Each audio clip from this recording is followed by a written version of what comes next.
દાહોદ જિલ્લાની દેવગઢ બારિયા નગરપાલિકાની 6 ખાલી બેઠકો માટે આજે સવારથી શાંતિપૂર્ણ માહોલમાં મતદાન પ્રક્રિયા હાથ ધરાઈ। પક્ષ વિરોધી પ્રવૃત્તિ બદલ ભાજપના 6 સભ્યોને સસ્પેન્ડ કરવામાં આવતા ખાલી પડેલી આ બેઠકો માટે મતદાન હાથ ધરાયું છે। 3 વોર્ડની કુલ 6 બેઠકો માટે વહીવટીતંત્ર દ્વારા 10 મતદાન મથકો પર ચુસ્ત પોલીસ બંદોબસ્ત ગોઠવાયો છે।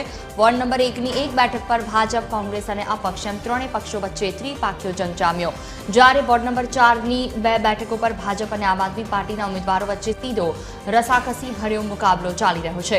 નગરપાલિકાના કુલ 7406 મતદારો પોતાના મતાધિકારનો ઉપયોગ કરી ઉમેદવારોનું ભાવિ નક્કી કરશે।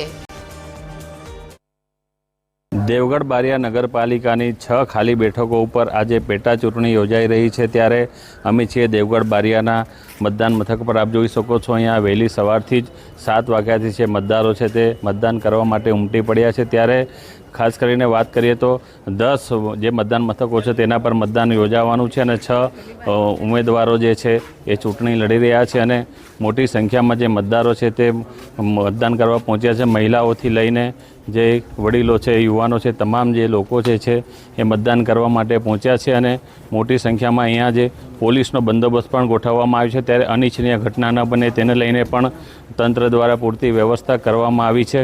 ખાસ કરીને દેવગઢ બારિયાનું જો રાજકારણની વાત કરીએ તો જે ભાજપની જે 13 બેઠકો પર જે અગાઉ જે ચૂંટણી યોજાઈ હતી તેમાં ભાજપને બહુ સત્તા મળી હતી, પરંતુ 6 જે બેઠકો પર ભાજપના જે લોકો છે જે બળવો કરતા જે 6 બેઠકો ખાલી પડી હતી, ત્યારે આજે જેની ચૂંટણી યોજાઈ રહી છે ત્યારે હવે આવનાર સમયમાં પરિણામ પર તમામ લોકોની નજર છે।